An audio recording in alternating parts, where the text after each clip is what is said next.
started in when we retirement from the workforce, so that's when I started to show an interest in bowls as a sport other than I'd played football back in my football career. So who introduced you, or did you know someone at the club already? No, I was a field officer and I knew a lot of the suppliers were present day bowlers at the time. Really, I sort of went along and learnt as I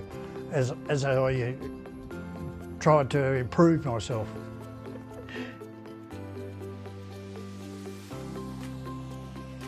Yes, well, my grandfather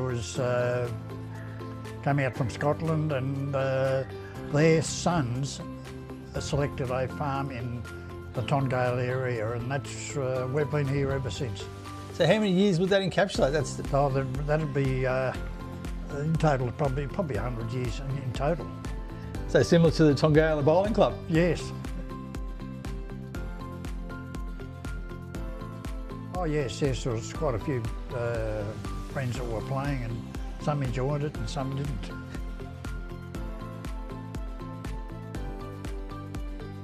That was the only sport that I played was football.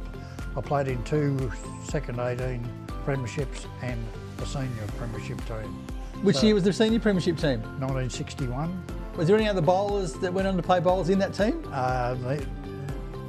No, not really.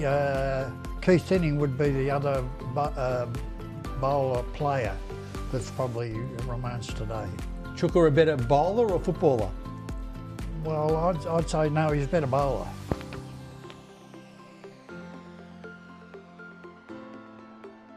No, I've had 3 daughters and none of those are into bowling. Well, I was on the committee prior to that, and that was the lead up to the procedure of being president. With my wife agreeing to go secretary at the same time, so we were both in there together at the one time. And sometimes that was good and sometimes it wasn't so good. Did you hold any other positions within the community of executive roles, or was that your first step into presidency? As in greenkeeper, and I used to do a lot of work around the grounds.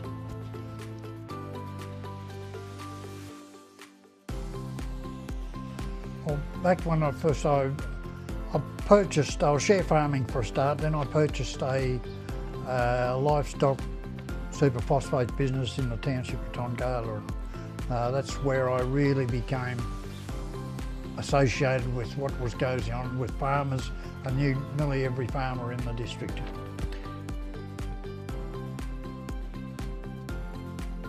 Well, there's all different personalities in the bowling club. Now, I was one for being in the workforce more so than what I was as a bowler at the time, because I hadn't played.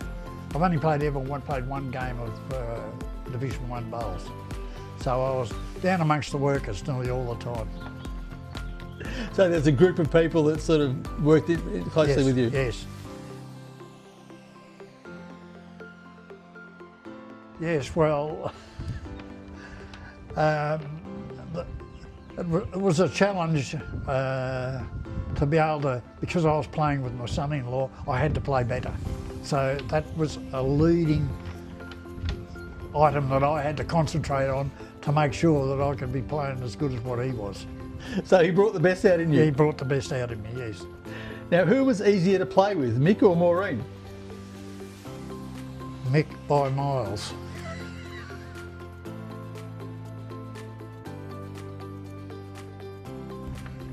No. I played Division 2 throughout my career, and that was the only one premiership side that I was a president.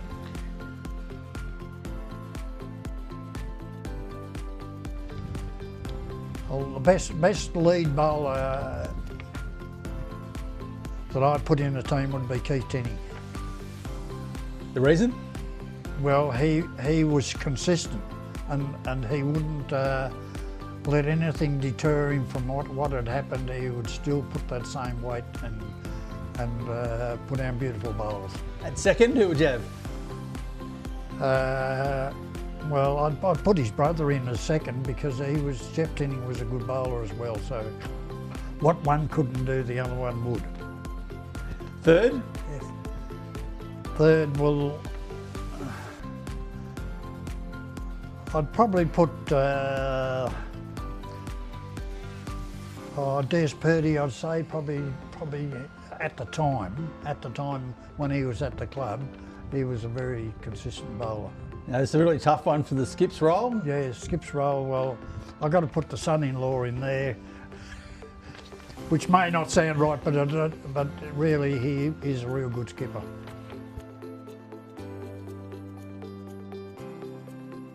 Yes, well, I enjoy the garden and I like to have a bit of colour around the place, so I usually spend my mornings around the flower garden just to keep it nice and tidy.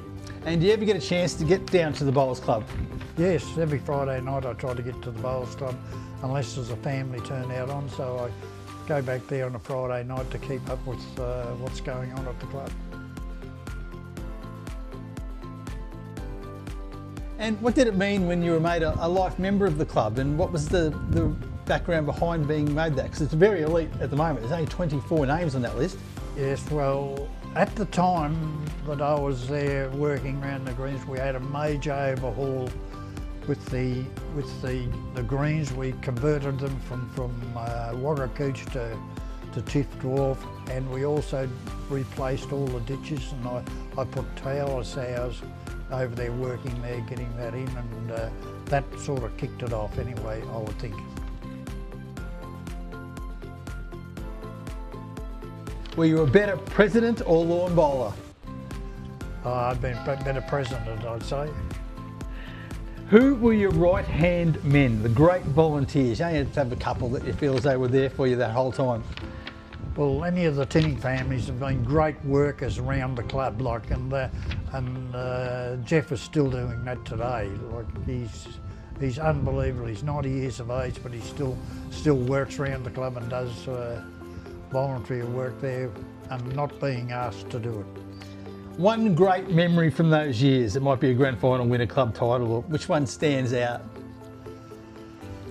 Well, to watch what happened during the grand final was the best thing, where we were 4 down and our third put down a bowl that cleaned out the bowls, and then we won the game. That was really the highlight of the grand final day.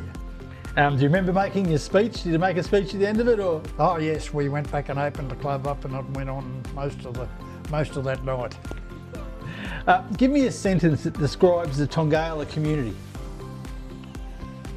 Tongala community is a very mixed community with a small gathering of really good friends and long-serving members.